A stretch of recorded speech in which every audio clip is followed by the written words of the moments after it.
शुद्धि कैसे हो।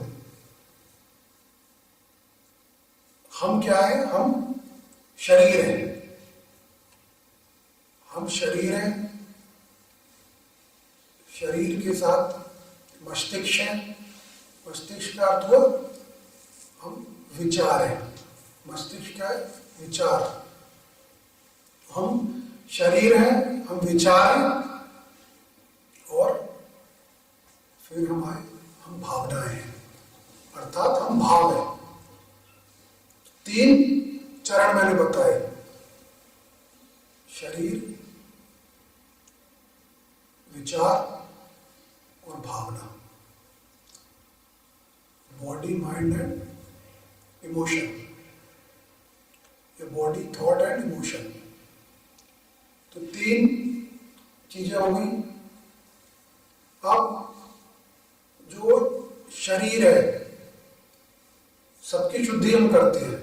मैंने कहा भावना की शुद्धिकरण कैसे हो, तो शरीर की शुद्धि करते हैं नित्य स्नान से, और जैसे भी उसको सजाते हैं, उसको शुद्ध रखते हैं, शरीर की शुद्धि करते हैं। फिर हम विचारों पे आए, विचारों की शुद्धि के लिए हमारे जीवन में नियम है, रिलीजन है, धर्म है, धार्मिक क्रियाकलाप है, और फिर हमारे इमोशन है, हमारी भावना है, उनका शुद्धिकरण हो। तो सबसे पहले जब किसी चीज को शुद्ध करना है तो वो अशुद्ध कैसे हो रहा है, अशुद्ध कहाँ से हो रहा है, कैसे हो रहा है, वो कारण हमें पता हो। तो शरीर हमारा अशुद्ध होता है बाहर से, शरीर में धूल, मिट्टी, गंदगी कहाँ से लग रही है कि हमें स्नान करना पड़ रहा है नित्य, वो बाहर से आ रही है ना, बाहर से शरीर में, भीतर से तो आ नहीं रही, बाहर से उसके कारण है। और क्योंकि जब तक बालक गर्भ के अंदर है, उसका शरीर गर्भ के अंदर है, तो वो स्नान थोड़ी कर रहा है, क्योंकि वो एक्सपोज ही नहीं है, बाहर ही नहीं आया, तो उसको स्नान की आवश्यकता नहीं है, वो भीतर है। जब बॉडी बाहर आ गई, शरीर बाहर आ गया, तो वो एक्सपोज हो गया, और उसको हम शुद्ध करते हैं। उसी प्रकार हमारे विचार है, विचार पैदा कहां से हो रहा है, विचार पैदा हो रहा है जो कुछ मेरी इंद्रियां देख रही हैं, सुन रही हैं, बाहर जो देख रही है, उस सबसे विचार प्रभावित हो रहे हैं और दूषित हो रहे हैं। भाई मस्तिष्क जो है इंद्रियों से जुड़ा हुआ है, और इंद्रियां जो है बाहर का जीवन वो देखती हैं, और उस सूचना को भीतर ब्रेन में लाती है, और उससे विचार बनता है हमारा। तो विचार बन गया, तो अब वो दूषित इसलिए है क्योंकि जो असत्य की सूचनाएं मेरे पास आ रही है, वो असत्य स्वयं में दूषित है, वो मेरे विचारों को दूषित कर रहा है। लेकिन जो मेरा शरीर है और जो मेरी विचार है, वो, क्योंकि शरीर भी मेरा स्थूल है, बना हुआ है, और ब्रेन भी मेरा उस शरीर का ही भाग है, मस्तिष्क भी उसी शरीर का भाग है, तो वो भी, ये दोनों स्थूल है। लेकिन जो मेरा विचार है वो स्थूल नहीं है, विचार जो है वो, थॉट जो है वो स्थूल नहीं है।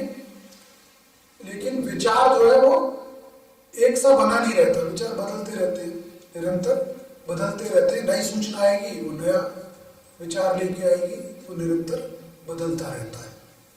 फिर हम जब भावनाओं पे आते हैं, तो भावना जो मेरी है वो मस्तिष्क से नहीं जुड़ी और शरीर से भी नहीं जुड़ी, भावना मेरी जो है वो चित्त से जुड़ी है।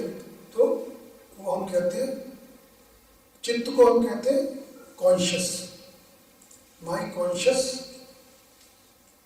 उसमें क्या है, भावनाएं जुड़ी है, अर्थात इमोशन जुड़े हैं, कॉन्शियस एंड इमोशंस।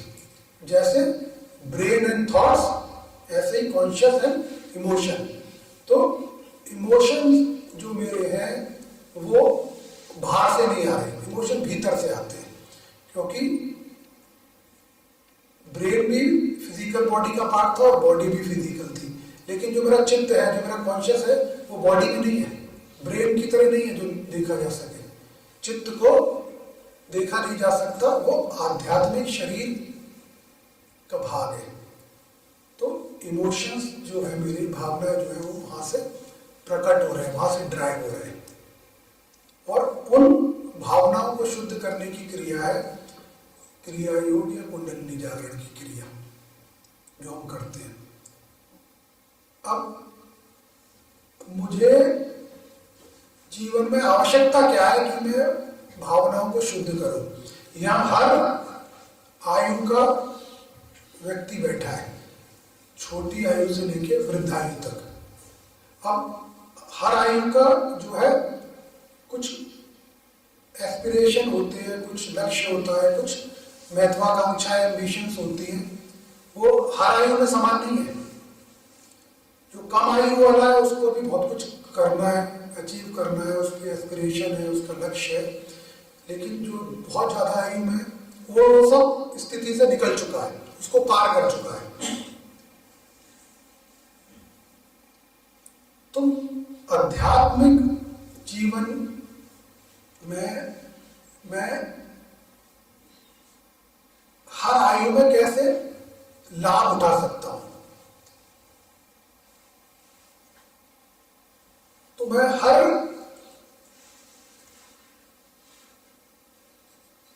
उत्तर को, जीवन के प्रश्न के उत्तर को, जीवन की विडंबना या कठिनाई या समस्या के उत्तर को स्ट्रेट फॉरवर्ड प्रत्यक्ष दिया जा सकता है।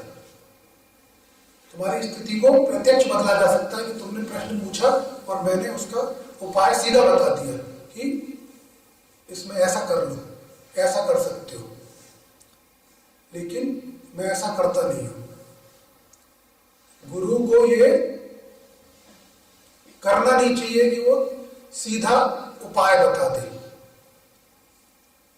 तो गुरु जो बताता है वो संकेतों में बताता है, इंडिकेशन देता है। संकेतों को समझने लायक मेरी चेतना हो जाए, मेरी जागृति हो जाए। क्योंकि अगर मैंने सीधा उपाय बता दिया, वो बताया जा सकता है।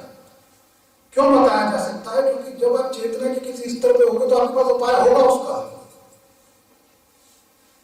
तो जो स्थिति मुझे परेशान कर रही है निरंतर, उसका उपाय तुरंत बताया जा सकता है। जो निर्णय तुम नहीं ले पा रहे हो, फंसे हुए हो, साल लग रहे हैं, भय के कारण या असुरक्षा के कारण, वो निर्णय तुम्हारे लिए लिया जा सकता है, बताया जा सकता है इसको ऐसे कर लो, लेकिन फिर भी नहीं बताया जाता।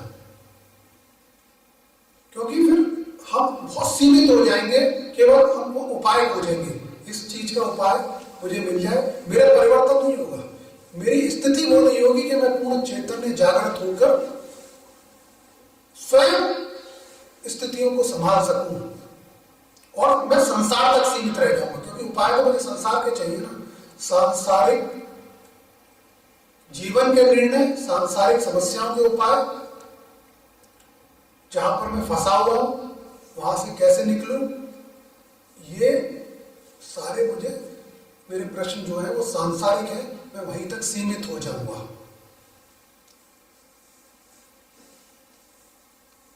और गुरु हम जीवन में इसलिए धारण नहीं करते कि वो मुझे संसार तक सीमित कर दे। गुरु तो संसार के पार मुझे निकाल सके, इसलिए हम वो करते। तो इसलिए संकेतों में संकेतों में संकेतों में गुरु बताता रहता है, और हर शिष्य को अपनी व्यक्तिगत चेतना के स्तर के अनुसार उसको धारण करना पड़ता है, और वो उसको रियलाइज कर पाता है, उसको समझ पाता है, और जीवन में उसको फिर कार्यान्वित या इंप्लीमेंटेशन उसका कर पाता है। हर चीज का उपाय है। मेरे मन के अनुसार है या नहीं वो अलग बात है, हो सकता है मेरे मन के अनुसार नहीं हो, लेकिन उपाय तो वो भी है। मैं जैसा चाह रहा हूं वो उपाय नहीं है, उस मेरे चाहने के विपरीत है उपाय, लेकिन है तो उपाय ना। तो जब मैं जागृत हो गया तो मन मेरा साइड हो गया, चेतना मेरी फ्रंट फुट पे आ गई, आगे आ गई, तो जो उपाय अप्रिय था मेरे मन को, वो उपाय प्रासंगिक हो गया, जरूरी हो गया, और उसके लिए मैं तैयार हो गया। सबसे बड़ी बात, उस उपाय को करने के लिए मैं तैयार हो गया, क्योंकि अब मैं जागृत हूं, कमजोर नहीं हूं। मन कमजोर कर रहा है मेरी स्थिति को, जागृति मेरी स्थिति को सुदृढ़ कर रही है, मजबूत कर रही है। तो मैंने हर उम्र को इसलिए कहा कि जो कम उम्र में बैठा हुआ है, बच्चा है, उसके जीवन में बहुत बड़ा परिवर्तन होगा, क्योंकि वो सांसारिक जीवन में भी पूरा लाभ लेता हुआ जाएगा बड़े लंबे समय तक उसका। और जो वृद्ध हो चुका वो केवल आध्यात्मिक लाभ लेगा, उसके बच्चे पढ़ गए, सारी जिम्मेदारियां पूर्ण हो गई, तो अब उसका कोई एस्पिरेशन या महत्वाकांक्षा या एम्बिशन थोड़ी बचा लाइफ में कि उसकी भी पूर्ति उसको करनी है। वो तो वो जैसा भी करना था कर चुका है, उससे निपट चुका है, तो उसके लिए वो नहीं बचा। वो तो केवल और केवल ज्यादा से ज्यादा अपने बच्चों के लिए थोड़ा सोच लेगा कि उनका कुछ सांसारिक भला हो जाए। उसका स्वयं का सांसारिक लक्ष्य या महत्वाकांक्षा वो वैसी नहीं रही, उतनी तीव्र नहीं रही। तो जागृति की जो मेरी स्थिति है, जो कुंडलिनी जागरण और क्रिया योग के माध्यम से ही होगी, सत्संग के माध्यम से ही होगी, वो मुझे तैयार कर रही है, तैयार कर रही है हर सत्य को स्वीकार करने के लिए। हम कहते हैं सत्य जो है वो अप्रिय होता है, सत्य अप्रिय होता है क्योंकि हम असत्य रूपी संसार और मस्तिष्क और सूचनाओं से घिरे हुए हैं, इसलिए सत्य जो है हमें अप्रिय लगता है, चाहे वो मेरे स्वयं का हो, चाहे संसार में कोई और हो। लेकिन सत्य वास्तव में तो अप्रिय है नहीं, सत्य तो सुंदर है, शिवम है, सुंदरतम है। तो जो सुंदर चीज है वो अप्रिय कैसे लग रही है? जो अमृत समान है वो विष समान क्यों लग रहा है? कि मेरी स्थिति में कुछ समस्या है, मेरी स्थिति में कुछ समस्या है, अर्थात मैं शरीर और विचारों तक ही सीमित रह गया हूं। शरीर और विचारों तक जब मैं सीमित रह गया हूं तो मैं असत्य तक सीमित रह गया हूं और बंधनों से जकड़ गया हूं, आकर्षणों से जकड़ गया हूं, मोह से जकड़ गया हूं, कमजोर से कमजोर होता जा रहा हूं। मेरी क्षमताएं क्या हो रही है? कमजोर हो रही है, कमजोर हो रही है। बंद कर, क्योंकि सत्य को तो स्वीकार कर नहीं सकता, वो मुझे अप्रिय लगता है, तो मेरी स्थिति बदलेगी नहीं। जीवन में आगे कैसे बढ़ूंगा? निरंतर निरंतर संघर्ष करता रहूंगा, जूझता रहूंगा, समस्याएं बनी रहेंगी, कमजोरी बनी रहेगी, मैं आगे बढ़ ही नहीं पाऊंगा, एक ही जगह रुका रहूंगा, निर्णय नहीं ले पाऊंगा जीवन के, क्योंकि निर्णय में भय होगा, निर्णय में संशय होगा। तो जीवन बनता किससे? जीवन बनता है चुनौती को धारण करने से या रिस्क लेने से। मैं कितनी बड़ी चुनौती ले सकता हूं, कितने बड़े कार्य की चुनौती ले सकता हूं, कैसा मेरा व्यक्तित्व है, वही तो मेरा सफलता को तय करेगा। और चुनौती मैं ले नहीं सकता क्योंकि संशय है, भय है, हारने का भी भय है, असफलता का भी भय है। तो ये मैं अभी तो मैं तुम्हारे नित्य जीवन की बात कर रहा हूं। आध्यात्मिक निर्णय लेना और उसका उपयोग समझ पाना, धारण कर पाना, वो तो अलग बात है, उसके लिए तो पूरा जीवन लग जाता है। हमारा जो जीवन तराजू की तरह तो है, सांसारिक और आध्यात्मिक। हमारा पलड़ा किधर झुका हुआ है ये तो हमें पता होता है, क्योंकि उस पलड़े में पूरा परिवार बैठा है, समाज बैठा है, नाते रिश्तेदार बैठे हैं, सब बैठे हैं, तो वो पलड़ा झुका ही रहता है। और इधर का पलड़ा इतना हल्का है, वहां केवल केवल गुरु बैठा है, और मैं इधर से उधर, इधर से उधर। अगर ये पलड़ा संभल गया तो ये पलड़ा तो ऊंचा ही उठेगा ना। जीवन में कहाँ उठ रहा है, नीचे जाना, ऊपर उठना है। जब ऊपर उठना है तो ये पलड़ा जब नीचे आएगा अध्यात्म का, तभी तो वो पलड़ा ऊपर उठेगा, नहीं तो वो पलड़ा उठेगा कैसे, वो तो नीचे को जाएगा। उस पर भार इतना है, तुम्हारे अज्ञानता का भार इतना ज्यादा है कि वो नीचे ही जाता रहता है, और मैं ये समझ ही नहीं पाता। चमत्कार चाहते हो जीवन में, चमत्कार के लिए भटकते हो, ओझा ऊपर, इसके पास उसके पास। चमत्कार तो तुम इतने बड़े चमत्कारी हो, तुम चमत्कारों में भरे हुए हो। और इसलिए मैं कहता हूं कि बच्चे होने चाहिए, या बूढ़े नहीं, या बच्चे होने चाहिए जिनके जीवन ड्रास्टिकली बदलेंगे, उनकी क्षमताएं, उनका पोटेंशियल बाहर आ जाएगा सारा, उनकी सारी कमजोरियां निचोड़ के दूर हो जाएंगी, वो बड़े बड़े निर्णय ले पाएंगे जीवन के, वो चाहिए। ऐसा नहीं है कि और मिडिल एज या यंग या बूढ़े नहीं आए, वो भी आए, लेकिन बच्चों के सामने पूरा भविष्य पड़ा है, उनका बदलाव बहुत बड़ा होना है। और हम कितनी भी उनको सांसारिक ज्ञान दे दें, सारा पुस्तकों का ज्ञान दे दें, पुस्तक व्यक्तित्व नहीं बनाती, पुस्तक तो केवल यहाँ तक जाती है, ब्रेन तक, और ब्रेन में तो बहुत कमजोरी है, बहुत कमजोरी है, बहुत अटैचमेंट है, बहुत भय से घिरा हुआ है, बहुत भटकाव है, बहुत अंधेरा है। तो मैं ब्रेन को ट्रेन करता रहता हूँ, ट्रेन करता रहता हूँ, ट्रेन करता रहता हूँ। नॉलेज को भरने से बाहर से भीतर व्यक्तित्व नहीं बदलते, जीवन नहीं बदलता।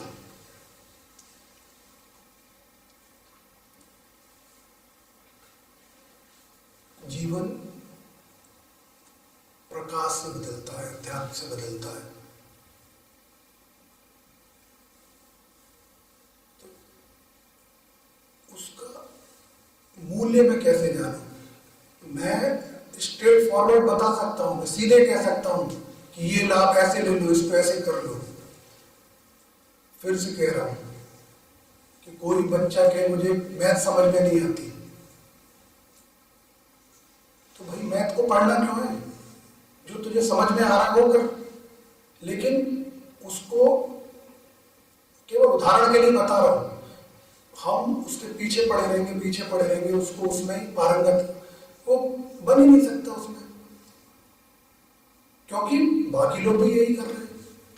तो मैं समूह में सुरक्षित होता हूं, समूह जैसा कर रहा है, मेजॉरिटी जैसे कर रही है वैसा ही मैं करता रहूं, तो मैं सुरक्षित महसूस करता हूं। चाहे असफल होता रहूं, एवरेज रहूं, वीडियो कर रहा हूं, लेकिन मैं वही करता रहूंगा, वही करता रहूंगा, क्योंकि मेरा चुनौतियों को धारण करने की, रिस्क लेने की कोई क्षमता ही नहीं है।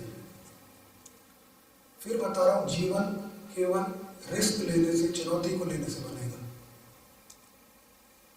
पढ़ने लिखने और पुस्तकीय ज्ञान से नहीं बनेगा। और चुनौती लेना जीवन में कोई पुस्तक नहीं सिखाती। पुस्तक हमें संकीर्ण करती है एक जगह,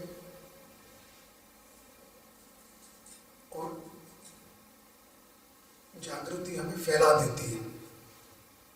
सर्वांगीण विकास हो, मल्टी डायमेंशनल डेवलपमेंट हो,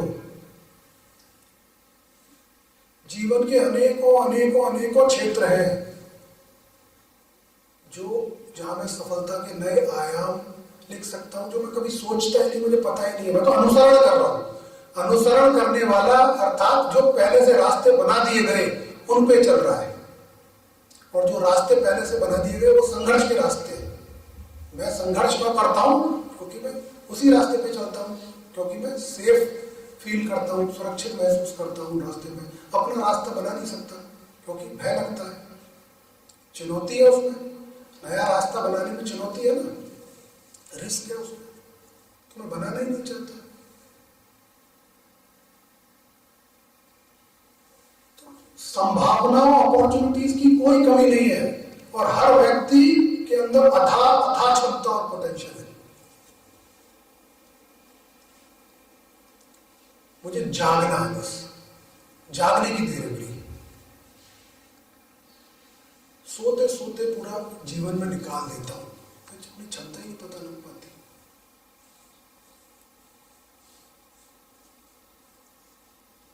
पंच तत्वों से बना हुआ शरीर हम कहते हैं, पृथ्वी, अग्नि, जल, वायु, आकाश या स्पेस।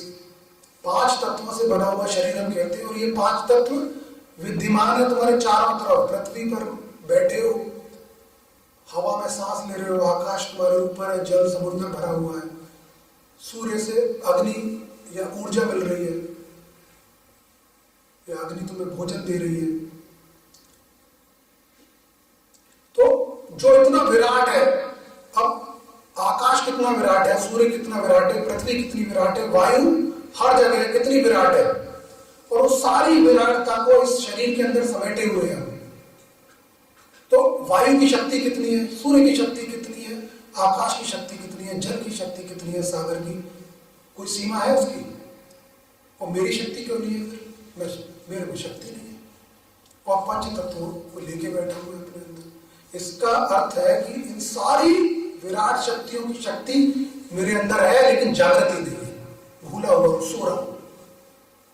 तो मैं कोई बखान नहीं कर रहा, झूठी मनगढ़ंत बातें नहीं कर रहा, मैं सत्य कह रहा हूं एकदम।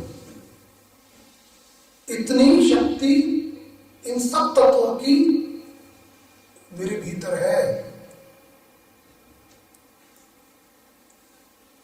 जो पिंड में है वही ब्रह्मांड में है। पिंड और ब्रह्मांड, ब्रह्मांड की विराटता इस पिंड के अंदर है, तो इसके अंदर अथाह अथाह अथाह शक्ति है। The moment I get into my realization, फिर तुम वो रहोगे ही नहीं जो तुम हो। जो भावनाओं की शुद्धि की कह रहा हूं, तो इमोशन, वो इमोशन, ये इमोशन नहीं है अटैचमेंट वाले, क्रोध वाले, ईर्ष्या वाले, घृणा वाले, और दीज इमोशंस।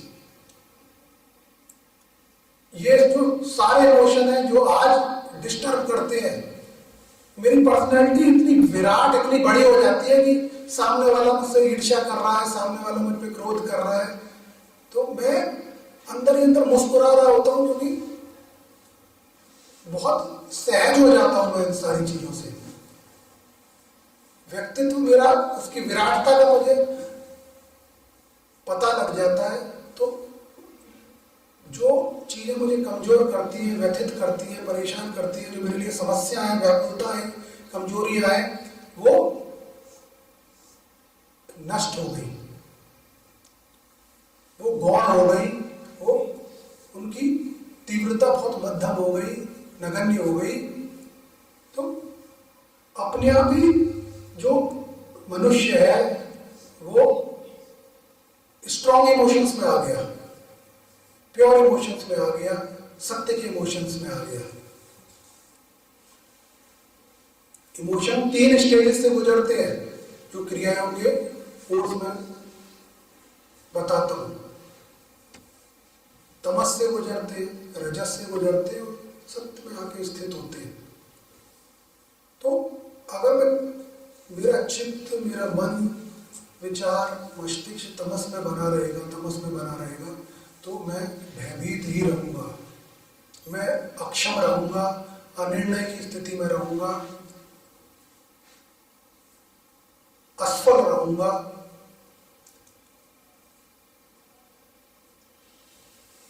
चुनौतियों को धारण नहीं कर पाऊंगा, अनेकों समस्या रहेंगी, भटकाव में रहूंगा, अंधकार में रहूंगा। रजस में जाऊंगा तो आकर्षण में चला जाऊंगा, मोह में चला जाऊंगा, कामनाओं में चला जाऊंगा। तो इस बात का भय मत रखो कि कामनाएं छूट जाएंगी तो वस्तुएं, पदार्थ, व्यक्ति कैसे मेरे पास रहेंगे, सब छूट जाएंगे। छूटेगा कुछ नहीं। छूटना तो जिस दिन है, वो शरीर छूटेगा, सब छूट ही जाएगा, एक निश्चित समय के लिए है। लेकिन तुम्हारा जो भावनाएं है वो छूट जाएंगी, और भावनाएं किसी को चाहिए नहीं, वो तो सूक्ष्म है, अदृश्य है, दिख थोड़ी रही है। तो मैं अभिनय में आ जाऊंगा, शरीर से और विचारों से अभिनय मैं कर रहा हूं, सब साध रहा हूं, सब संभाल रहा हूं। जो लोग मुझसे चाहते हैं वो तो मैं दे पा रहा हूं, दे दूंगा, क्योंकि वो बहुत छोटा चाह रहे हैं मुझसे, लेकिन मैं अपने लिए जीवन में कुछ कर पाऊंगा।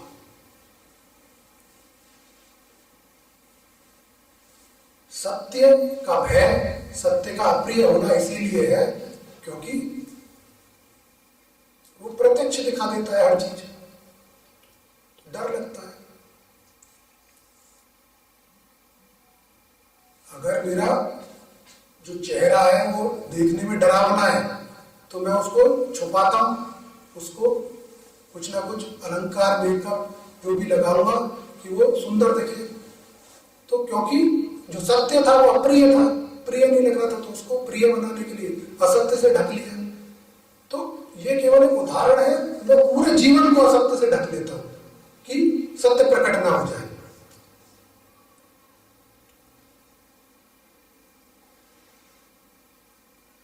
तो जो सुंदरतम है उसको मैं ढक रहा हूं, उसको मैं छुपा रहा हूं, और नकली मुखौटा और आवरण लगाए पूरा जीवन जी रहा हूं, दिखा रहा हूं।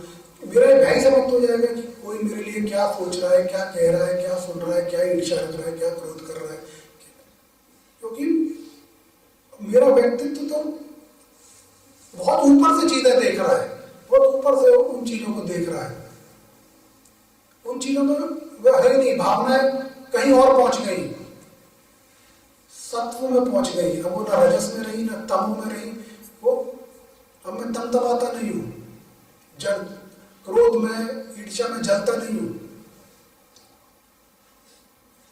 और जो शुद्ध नहीं हुआ, जो सत्य को अप्रिय, वो फिर भी मुझसे चल रहा है, मेरे पास कुछ नहीं है, मेरे व्यक्तित्व को देख के चल रहा है, खाली हाथ व्यक्ति से भी चल रहा है, क्योंकि तुम्हारे व्यक्तित्व के अंदर कुछ आ गया ऐसा जो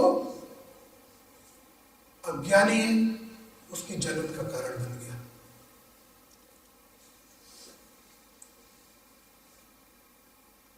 तो हम जीवन में जो प्राप्त करना चाह रहे होते हैं वो तो स्वतः ही आ जाएगा, क्योंकि मेरी स्थिति बहुत सुदृढ़ हो गई, मेरा जो ज्ञान है वो बहुत उच्च स्तर का हो गया, वो सब तो मैं पा ही लूंगा और ज्यादा बेहतर पा लूंगा।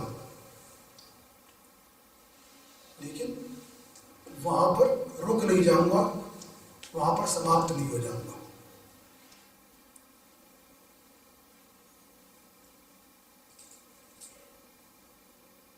और ये होना पूर्णतः संभव है, सारा जो प्रयास है वो उसी के लिए हो रहा है कि मेरी स्थिति किस प्रकार से ऐसी हो जाए, और जो मैं कह रहा हूं कि उसको सीधे नहीं बताया जा सकता उपाय को, इसलिए शब्दों में, संकेतों में, अलग अलग रूप में कहना पड़ रहा है। जीवन में जो भी खो गया, जो भी छूट गया, जो भी हो गया, वो होकर भी कुछ नहीं हुआ, वो होकर भी कुछ नहीं हुआ, कुछ नुकसान नहीं हुआ, बस समय का हेर फेर है, आगे या पीछे, आगे या पीछे हो गया।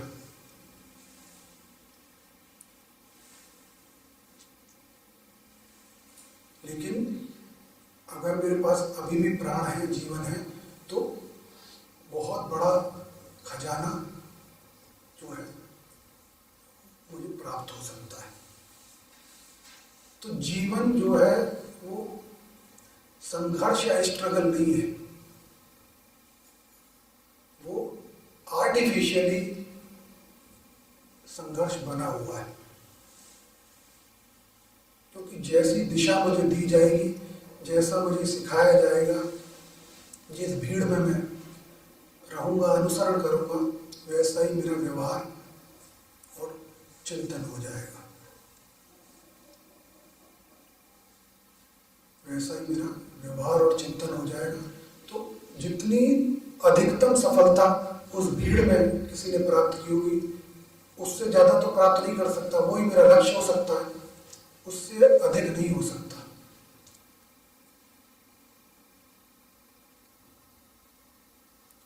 तो मेरे पास असीमित क्षमताएं हैं। तो मैं एक उदाहरण देता हूं, बहुत सुंदर। जो एक बड़ा सा पेड़ का तना जो होता है, वो बड़ा पेड़ है मान लो, उसका बहुत मोटा तना है, तो वो पक्षी देखा है, उसको हिंदी में बोलते हैं कठफोड़वा या वुडपेकर, जो चोंच मारता है उसमें छेद करने के लिए, अपना घर बनाने के लिए। तो वो जो है उसमें उस पर बैठ के और लगातार पूरे दिन चोंच मारता रहता है। देखा है किसी ने? यहाँ पर होता है वो, चित्रों में देखा होगा, चित्रों में देखा है। उसके यहाँ पर सर पे कलंगी सी होती है, लंबी सी चोंच होती है, और वो पेड़ के दरख्त में चोंच मारता रहता है, मारता रहता है, मारता रहता है, थकता नहीं है वो, दिनों दिन महीनों की महीनों मारता रहेगा, मारता रहेगा। और जब वो चोंच मार रहा होता है तो उसमें से नॉइस होती है, ठक ठक ठक ठक ठक ठक, पूरे दिन होती रहती है। तो भारत में तो होते हैं, हमने देखे, और भी जगह होते होंगे। तो वो क्या प्रयास कर रहा है?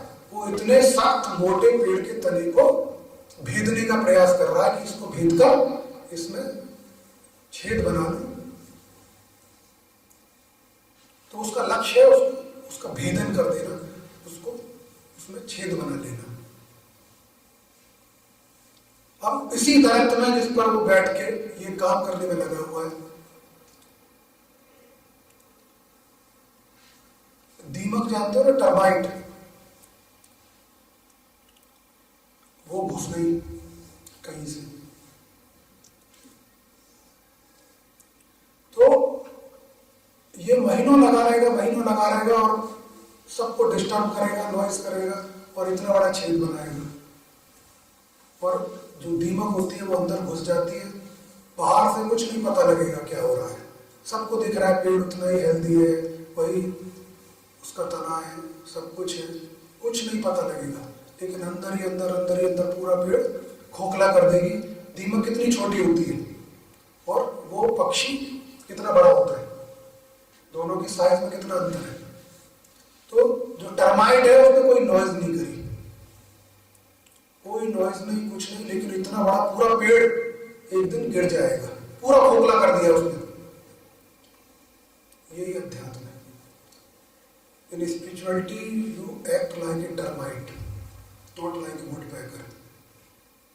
जो वुडपेकर है वो सामान्य सांसारिक जीवन है, हर चीज में शोर मचाते रहते हो, छोटा सा छेद करोगे और इतना शोर मचाओगे, इतना शोर मचाओगे, इतना गाओगे, इतना रोओगे, और छेद होगा इतना सा। और जो आध्यात्मिक सूक्ष्म जागृति है, अगर वो मनुष्य को उसकी लौ लग गई, वो जागृति आ गई, तो धीरे धीरे धीरे धीरे धीरे वो पूरे व्यक्तित्व को बदल देगी। तो the spiritual life act as a termite, दीमक की तरह काम करती है। अगर अध्यात्म की दीमक मुझे लग गई तो पूरा सब खा जाएगी, सारे दोषों को खा जाएगी, अंदर ही अंदर, अंदर ही अंदर, अंदर ही अंदर, और कुंडलिनी जागृत हो जाएगी। तो एक इतना शोर करने के बाद इतना सा काम कर पाया, अर्थात इतनी सी सफलता मिली।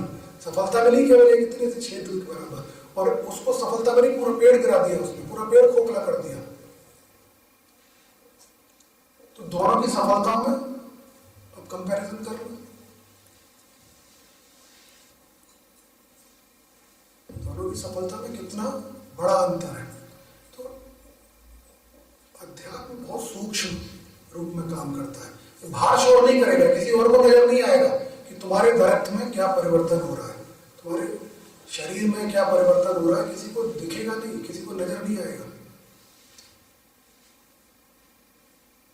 लेकिन एक दिन जब ये दरख्त गिरेगा तो उसमें बहुत ऊर्जा होगी, क्योंकि अंदर अंदर सारे दोष खत्म हो चुके हैं, सब खाली है, दीमक लग गई अध्यात्म की। तो दीमक की तरह काम करती है वो जागृति, धीरे धीरे धीरे व्यक्ति की बढ़ती जाती है, बढ़ती जाती है, और वो बिना गाए, उसको कुछ दिखाना ही नहीं है किसी को, ना सफलता दिखानी, ना असफलता दिखानी, उसको कुछ दिखाना ही नहीं है। क्योंकि दिखावा क्या होता है? अहंकार का दिखावा होता है व्यक्ति। दिखावा व्यक्ति अहंकार के लिए करता है और ज्यादातर कार्य वो दिखाना चाहता है। अगर कोई देखने वाला ही ना हो तुम्हारी सफलता को तो तुम काम ही नहीं करोगे, प्रयत्न ही नहीं करोगे, प्रयास ही नहीं करोगे। दूसरा देख ले, दूसरा उससे प्रभावित हो, दूसरा प्रशंसा करे, दूसरा ईर्ष्या करे, ये सारे कारण हैं कि मैं सफलता के लिए इतना मेहनत करता हूं, पुरुषार्थ करता हूं। अगर कोई व्यक्ति हो ही नहीं, तुम्हें खाली आइलैंड पे छोड़ दिया जाए कि कर लो सारा पुरुषार्थ, कर लो, सफल हो जाओ, जितना होना है सब है, तो कुछ नहीं करोगे तो, क्योंकि कोई देखने वाला ही नहीं। तो सारा प्रयास दिखाने के लिए हो रहा है, लेकिन अध्यात्म में कोई प्रयास दिखाने के लिए नहीं हो रहा। जब पूर्ण जागृत हो जाएगा व्यक्ति, मुक्ति के द्वार पे पहुंच जाएगा, तब जाके संसार में किसी को पता लगेगा कि इसने क्या कर लिया। दिखेगा ही नहीं किसी को। बाहर से तो पेड़ ऐसा ही है, ऐसा ही है, दरख्त ऐसा का ऐसा ही है, कुछ नहीं दिख रहा। अंदर अंदर काम चल रहा है, अंदर अंदर बहुत मेहनत चल रही है। तो ऐसे ही अध्यात्म में काम करना है, इसका लाभ लेना है। मैं कहता हूं कि तुम्हारे सांसारिक, पारिवारिक या प्रोफेशनल जो भी तुम्हारे कार्य तुम खुद संभाल लोगे। वो मैं इसीलिए कहता हूं कि ऐसा तुम्हें बना दिया जाएगा, इतना सशक्त, जागृत तुम्हें बना दिया जाएगा कि उसको तुम स्वयं संभाल लोगे। लेकिन जो तुम स्वयं नहीं संभाल सकते, गुरु तो उसके लिए, गुरु इसके लिए थोड़ी है कि मेरी दुकान चल जाए, मेरा रोजगार चल जाए, मेरा ये ठीक हो जाए, ये काम हो जाए, ये तो मैं स्वयं कर लूंगा क्योंकि अब मैं स्वतः जागृत हूं।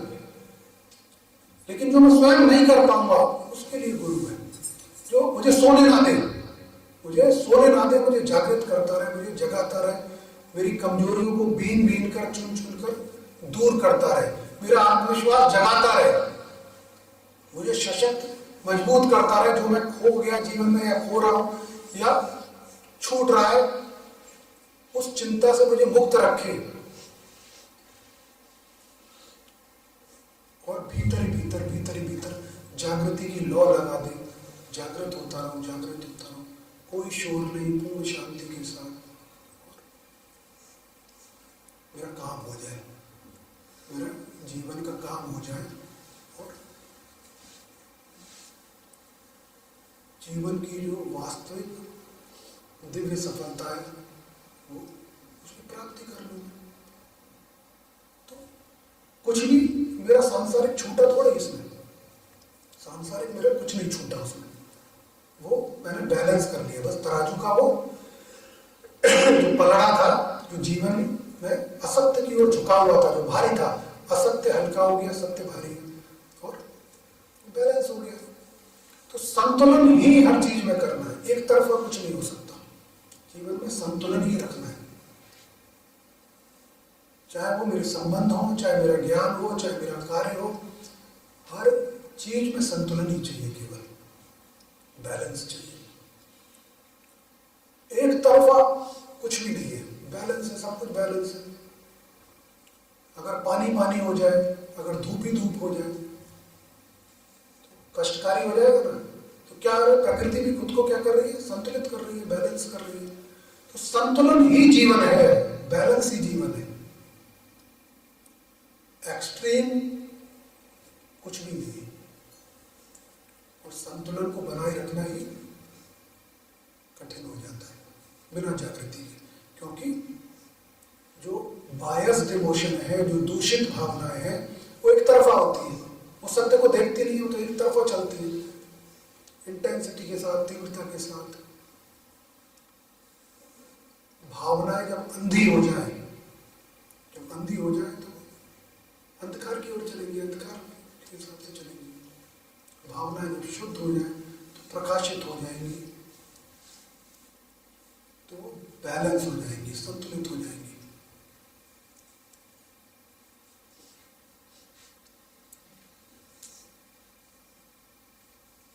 तो ये हर इंडिविजुअल के ऊपर है कि वो कितना ग्रहण करेगा, संकेतों को कितना समझेगा, कितना तत्व उसमें से ले लेगा, कितना परिवर्तन कर लेगा।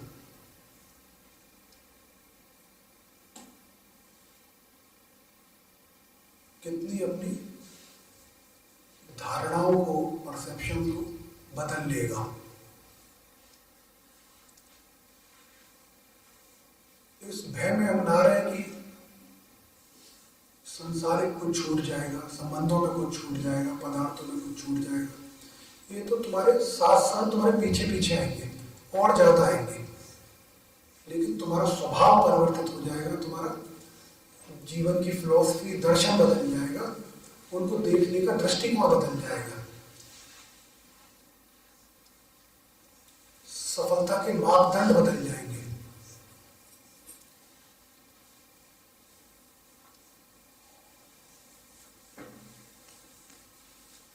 और तब जो है सत्य में सुंदरता नजर आती है, तब जो है सत्य में सुंदरता नजर आती है। सत्य फिर अप्रिय नहीं लगता और व्यक्ति फिर सत्य में ही रहना चाहता है। तो जो उसके इमोशन तमस से चले थे, रजस से होते हुए सत्य में स्थापित हो गए। तो हर घटना को, व्यक्ति को, उसके स्वभाव को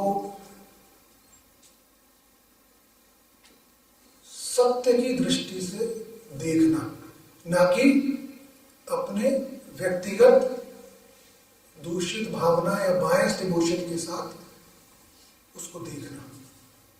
इसमें बहुत बड़ा अंतर है। ये मेरे पूरे व्यक्तित्व को पॉइजनस कर देती है।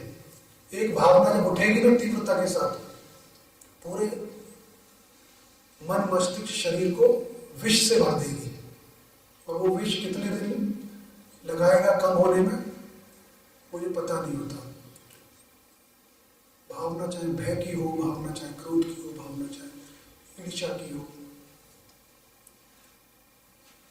चाहे मोह की हो, किसी भी प्रकार की भावना जो है वो जीवन का लंबा समय मेरा जो है मुझसे ले जाती है।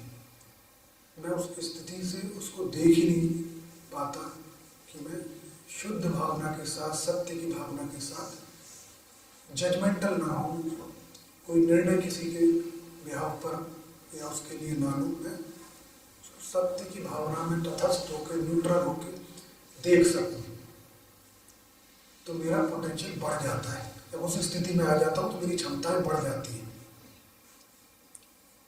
और मैं नित्य निरंतर सफल होता हूं। और एक डायमेंशन में नहीं, एक दिशा में नहीं, बहुत सारी दिशाओं में मैं एक साथ बढ़ सकता हूं और बहुत तीव्रता के साथ बढ़ सकता हूं। इसलिए मैंने कहा कि जो बच्चे हैं, यंग हैं, उनके लिए सबसे ज्यादा काम की चीज है अध्यात्म। उनके सांसारिक जीवन के लिए और फिर आध्यात्मिक जीवन के लिए उनके पास समय भी है और उनके पास अनुभव करने के लिए वो पूरा मैदान भी है, जिस मैदान से हम गुजर चुके हैं। उनके पास पूरा मैदान है, लेकिन कोई भी ऐसा मोटिवेशन कहीं पे वो है नहीं। अध्यात्म में दिया गया समय व्यर्थ नजर आता है कि भाई बच्चा क्या करेगा, करना तो उसी को है सारा कुछ। अभी उसको बहुत निर्णय लेने हैं जीवन में, अभी उसको बहुत चुनौतियां झेलनी है जीवन में। एक बार पहले मैंने कहा था कि जब हम जीवन में कुछ अनुभव करके सीखते हैं तो अनुभव दो काम करता है। एक तो बहुत समय ले जाता है मेरे जीवन का, दूसरा मुझे चोट दे जाता है। अनुभव करने के लिए चोट सहनी पड़ती है। ये दो चीज होती है, समय चला गया और चोट खानी पड़ी। लेकिन जब चेतना या जागृति होती है तो मैं समय बचा लेता हूं और चोट बचा लेता हूं। दो चीजें मैंने बचा ली क्योंकि मेरे पास जागृति थी। अब मुझे अनुभव करने की आवश्यकता नहीं है, जागृति अनुभव से आगे चलती है, तो वो मुझे चोट नहीं लगने देगी, मेरी दिशा को ठीक रखेगी। तो इसका मूल्यांकन ये कितने हंड्रेड्स ऑफ थाउजेंड का हुआ समय, 10 साल का, कोई नहीं बता सकता कि अगर मैंने 10 साल का समय बचा लिया, अगर मैंने किसी निर्णय को लेने में 10 साल लगा दिए भय के कारण, मोह के कारण या किसी भी कारण से, तो जीवन के 10 साल का समय डिले हो गया, लेट हो गया, 10 साल बाद उसको कर पाया। अभी 10 साल के समय का मूल्यांकन कैसे करोगे? कितने रुपए का समय था? कोई भी रुपए देके 10 साल खरीद सकते हो? कोई भी मूल्य चुकाकर 10 साल खरीद सकते हो? नहीं खरीद सकते। तो जीवन का समय या जीवन में कोई ऐसी चोट लग गई जो रिपेयरेबल नहीं है, जो सही नहीं हो सकती, ऐसा कोई झटका लग गया जीवन में, क्योंकि मुझे जागृति नहीं थी, मैंने अनुभव करके सीखा। जब मैं अनुभव करके सीखता हूं, मान लो मैं किसी रिश्ते में चला गया, मुझे जागृति नहीं थी, किसी गलत व्यक्ति के साथ विवाह के बंधन में बंध गया और फिर वो विवाह चला नहीं, वो टूट गया, संबंध विच्छेद हो गया, तो मैंने अनुभव करके सीखा।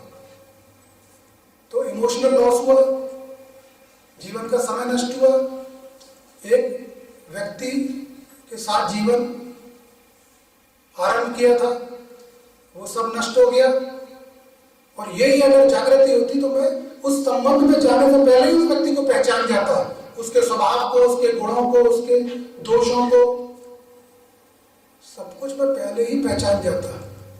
वो पहचान जागृति से होगी, वो मोह से, प्रेम से, सो-कॉल्ड प्रेम या उस सबसे नहीं होने वाली। वो तो मुझे अंधा कर देगा, और अंधा होकर मैं कूद जाऊंगा उसमें। तो ये मैं जो मेरे समझ में आ रहा है, मैं तुम्हें ऐसे उदाहरण दे रहा हूं, ऐसे जीवन भरा पड़ा है उदाहरण से, उदाहरण ही उदाहरण होंगे जहां हम बहुत कष्टकारी, पेनफुल अनुभव करते हैं और फिर हम कुछ सीखते हैं, कुछ फिर भी नहीं सीखते, कुछ उसको रिपीट करते हैं, फिर रिपीट करते हैं, बार बार दोहराते हैं, क्योंकि मूर्खता का कोई पैमाना थोड़ी है, अंधकार की कोई सीमा थोड़ी है, अज्ञानता, इग्नोरेंस का कोई सीमा थोड़ी है, वो चलती रहेगी, बार बार होती रहेगी चीज।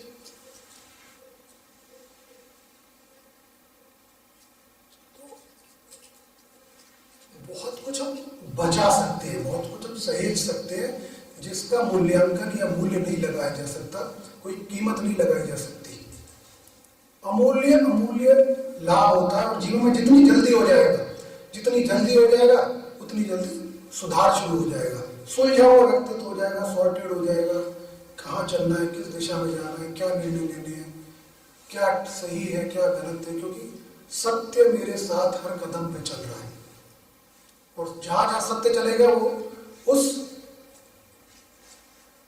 स्थान को सुंदर बनाता चला जाएगा, सुंदर बनाता चला जाएगा।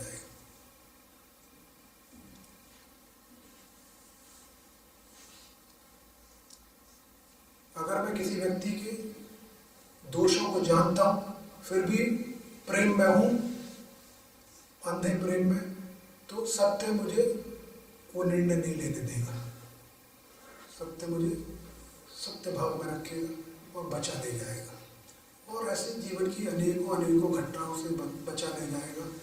तो जीवन में समय खोकर अनुभव करके जो थोड़ी बहुत प्राप्ति में करता हूं, वो मुझे वैसे ही स्वयं पता रहता है, स्वयं से पता रहता है, चीजें स्वयं से पता रहती है। जो पुस्तक आप बार बार पढ़ते हो तो मैं समझ नहीं आता, रटना पड़ता है कि ये क्या लिखा है, क्या है। तो जागृति बहुत कम समय में तुम सब जान जाओगे, समझ जाओगे, तीव्र हो जाती है, बहुत तीव्र मेरी समझने की क्षमता हो जाती है जीवन को, चीजों को।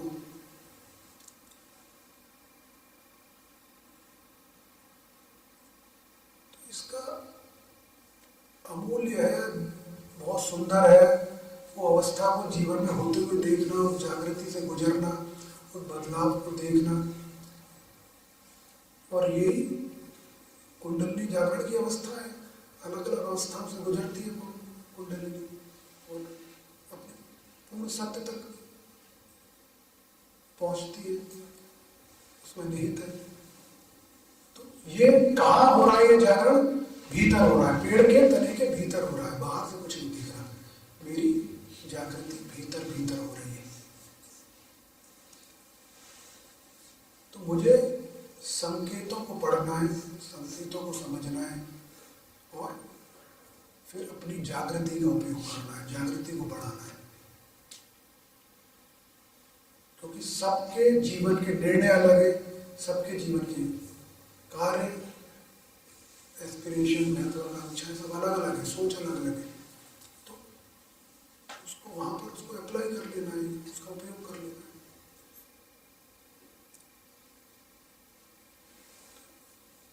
यही आज के लिए मेरा कहना है कि हम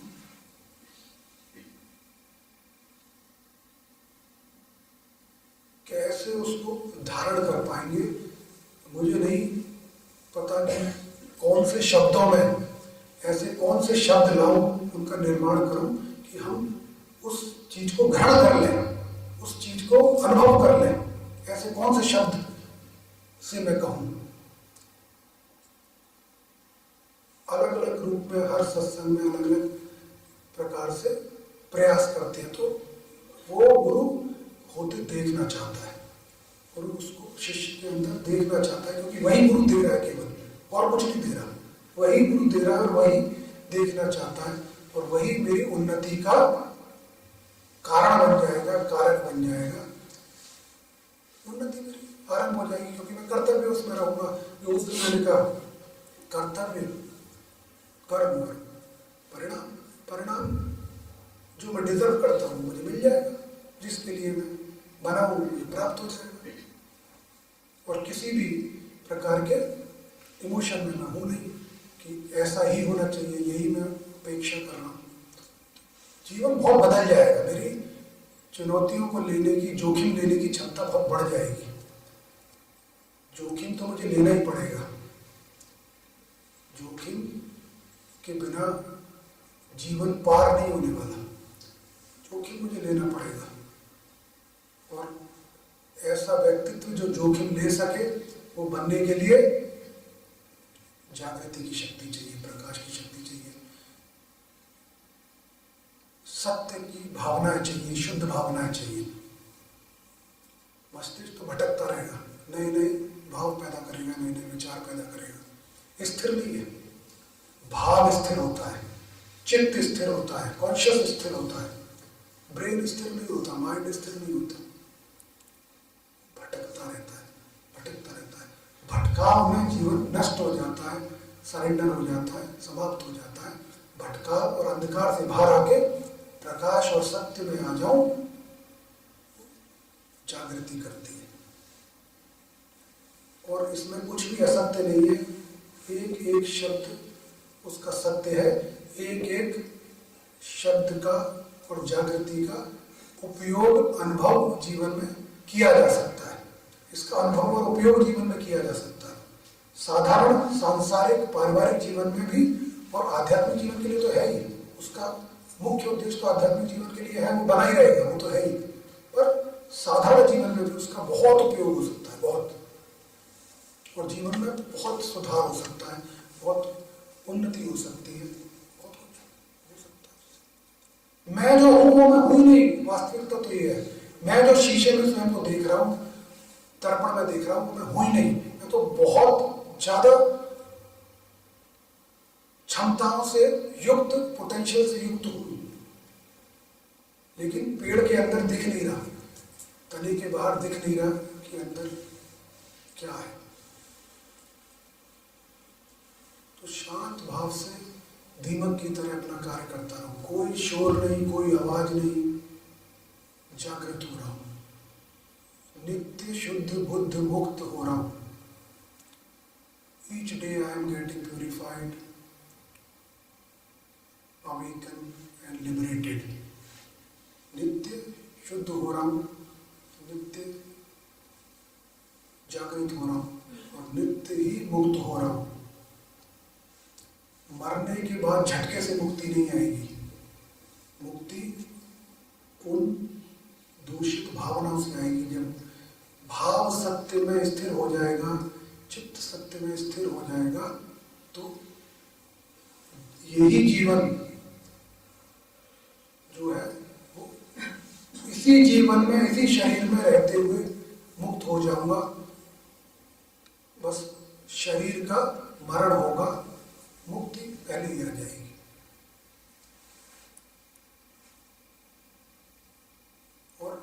उससे पहले बहुत कुछ उन्नति हो जाएगी, हर तरह की। क्योंकि जो दिव्य शक्ति है मेरे भीतर, बाहर से नहीं, मंदिर में जाते हो या पूजा के स्थान पे जाते हो तो शक्ति बाहर होती है, मैं उसके सामने होता हूँ और मैं बाहर की शक्ति से अपेक्षा कर रहा होता हूँ, मांग रहा होता हूँ, और भीतर की शक्ति को तुत्कार रहा होता हूँ, अनसुना कर रहा होता हूँ, मानने को तैयार नहीं होता हूँ। तो बाहर की शक्ति से जब मैं आकांक्षा कर रहा हूँ, मांग रहा हूँ,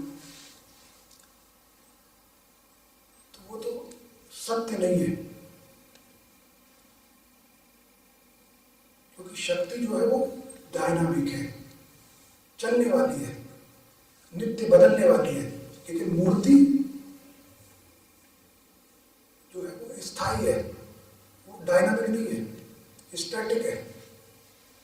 तो कैसे वो शक्ति दे देगी? एक स्टैटिक चीज से डायनामिक चीज कैसे निकलेगी?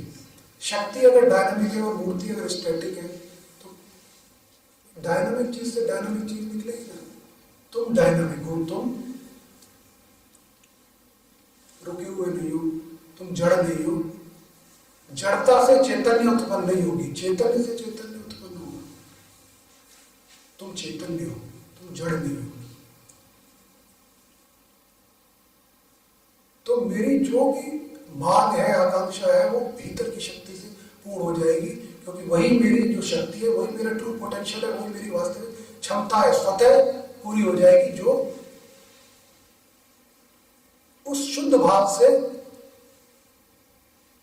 जो आवाज निकली, जो जरूरत निकली, वो स्वतः पूर्ण हो जाती है। क्योंकि उसमें कुछ भी असत्य नहीं था, शुद्ध था, सत्य था, वो स्वतः ही पूर्ति उसकी हो जाती है। तो मेरे जीवन में कोई अभाव या न्यूनता पदार्थों की, वस्तुओं की या आध्यात्मिक शक्तियों की नहीं रहेगी। सारी न्यूनताएं और अभाव जो है बैलेंस हो जाएगा, समाप्त हो जाएगा। और जीवन जो है संघर्ष ना होके, जीवन संघर्ष ना होके संगीत हो जाएगा, मधुर संगीत हो जाएगा, सुंदर हो जाएगा। और जब मैं सत्य को जानते हुए जीवन जी रहा होता हूं तो अगर कुछ टकराता है तो थोड़ी देर के लिए कष्ट होता है, लेकिन बहुत कम समय के लिए होता है। उसकी जो समय सीमा होती है बहुत छोटी होती है और मैं आगे बढ़ जाता हूँ, क्योंकि सत्य फिर प्रकट हो जाता है। अंधेरा एकदम हुआ तो एकदम प्रकाश आ गया तो वो दूर हो गया। तो जो प्रकाश भीतर का है बार बार वो सामने आ जाएगा, क्योंकि वो वास्तविक स्वरूप है, अंधकार मेरा छट जाएगा। तो जीवन जो है बदल जाएगा, मधुर हो जाएगा। यही करना है हमें, यही हर क्रिया का, हर सत्संग का, हर साधना का, हर उसका उद्देश्य केवल और केवल इतना ही है कि इसको कैसे, किस प्रकार से तैयार किया जाए स्वयं को। उसमें मेरा कन्विक्शन है, पूर्ण विश्वास आ जाए, पुरुषार्थ उस विश्वास के साथ जुड़ जाए मेरा, और मैं डीमन की तरह धीरे धीरे धीरे धीरे चलता। ऐसे उसको एक साथ जोड़ लेना है। कोई शोर नहीं, कोई आवाज नहीं, और काम चल रहा है। भीतर काम चल रहा है और बाहर अभिनय चल रहा है। भीतर कार्य चल रहा है, बाहर अभिनय चल रहा है। ऐसा नहीं हो सकता। और अभिनय तुम अपनी वास्तविकता से अच्छा करोगे। आज जो कर रहे हो ना, उससे अच्छा अभिनय करोगे। जब अभिनय करोगे तो ज्यादा अच्छा करोगे। सबको तुम्हारा अभिनय ही चाहिए, सत्य किसी को नहीं चाहिए, तुम्हारा अभिनय चाहिए। अभिनय असत्य होता है ना, असत्य तो चाहिए, सबको असत्य चाहिए, संसार चाहिए, सबको संसार असत्य है, अपने असत्य है, तुम सत्य हो, सबको अभिनय चाहिए। अब तुम ये मान के बैठे हो कि नहीं मेरा अभिनय नहीं है, ये तो मेरा सत्य है, तो भले रहो मूर्ख। अभिनय तो समाप्त हो गई एक ना एक दिन। सत्य तो वो जो समाप्त ना हो, अभिनय तो समाप्त होता है।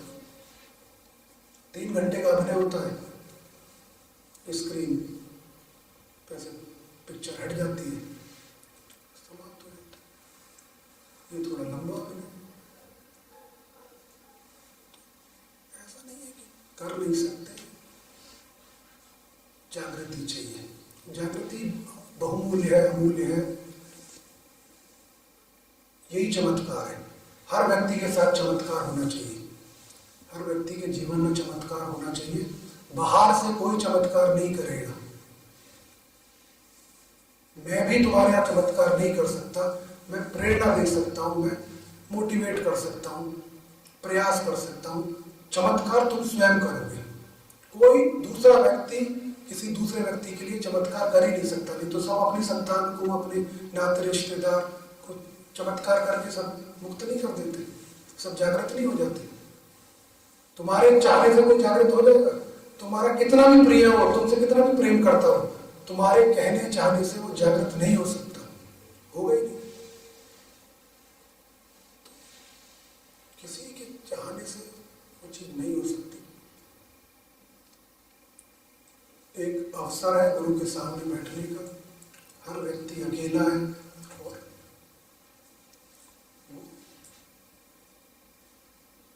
दीमक से सीख ले, दीमक बन जाए और सारे दोषों को खा के नष्ट कर दे। केवल बहुत छोटी चीज होती है। अंधकार को दूर करने के लिए अंधकार को धक्का नहीं मारते, उसको खींच के नहीं ले जाते, प्रकाश लाते हैं। दोषों को दूर करने के लिए दोषों को नहीं खींचोगे, दोषों को दूर करने के लिए सद्गुण ले आओगे। सद्गुण ले आओगे, दोष वहां से हट जाएगा अपने आप। जैसे अंधकार हट गया, प्रकाश। दोषों को ये नहीं है कि मुझे क्रोध नहीं करना, मुझे ये नहीं करना। तुम्हारे चाहने से क्रोध नहीं होगा, तुम्हारे चाहने से ईर्ष्या नहीं होगी, ऐसा थोड़ी होगा। कितना भी चाहो, रोज उसकी प्रैक्टिस कर लो। वो तो उसके लिए जागृति आनी पड़ेगी, सद्गुणों का, वर्च्यूज का विकास होगा तो वो स्वतः ही हट जाएगा। अब चाहकर भी वो वहां रह नहीं सकता। जहां पर प्रकाश आ गया, वो अंधकार चाहकर भी नहीं रह सकता। दोनों एक साथ रख ही नहीं सकते। एक ही नजर आएगा, केवल प्रकाश ही नजर आएगा, अंधकार आ नहीं सकता, क्योंकि प्रकाश की शक्ति ज्यादा है, वर्च्यूज की शक्ति ज्यादा है, वाइसेस की शक्ति कम है, दोषों की शक्ति कम है। तो वो नजर नहीं आएंगे, वहां होते हुए नजर नहीं आएंगे। तो प्रखर जो हो गए, प्रकट जो हो गए, वर्च्यूज हो गए, अपने आप वो चीज हो जाती है, स्वतः हो जाती है, जागृति से स्वतः हो जाती है, प्रकाश हो जाती है। तो इतना ही रखते हैं, बस निरंतर चलते रहो शांतिपूर्वक। दीमक का स्वभाव अपना लो, बिकम लाइक ए टर्माइट। लगे रहो, लगे रहो। एक दीमक इतना छोटा होता है और एक दरख्त बहुत बड़ा होता है। लक्ष्य कितना बड़ा है? लक्ष्य जो है लगभग असंभव है। अगर कोई दीमक को बिठा दे और एक बड़े दरख्त को लगा दे कि इसको खत्म करना है, तो असंभव लगेगा, असंभव लगेगा, कोई शक्ति नहीं है। लेकिन फिर भी वो होता है, क्योंकि वो मल्टीप्लाई हो रही है। दीमक अंडे देती है हजारों लाखों में, बढ़ती चली जाती है, बढ़ती चली जाती है। तो मेरे वर्च्यूज भी बढ़ते चले जाते। जागृति क्या होती है? मल्टीप्लाई होती है। By awareness multiplies. वो ऐड नहीं होती, एडिशन नहीं है, उसमें मल्टीप्लिकेशन है। जागृति मल्टीप्लाई होती है, तेजी से बढ़ती है। एक दीमक छोड़ी, वो बढ़ती चली गई, बढ़ती चली गई, पूरा इतनी दीमक बन गई कि दरख्त को खोखला कर दिया। तो जागृति बढ़ती चली गई, मल्टीप्लाई हो गई और उसने मुक्त कर दिया, असंभव को संभव कर दिया। ऐसे ही होता है। तो दीमक बनना है, दीमक की तरह। दीमक जो है ट्रांसपेरेंट होता है, सत्य भी ट्रांसपेरेंट है। सत्य ही भेद सकता है।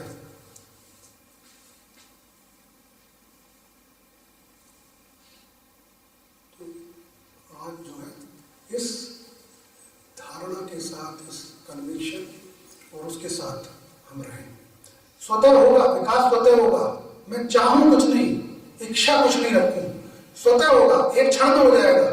सालों की मेहनत एक क्षण में हो जाती है, एकदम से सब कुछ बदल जाता है।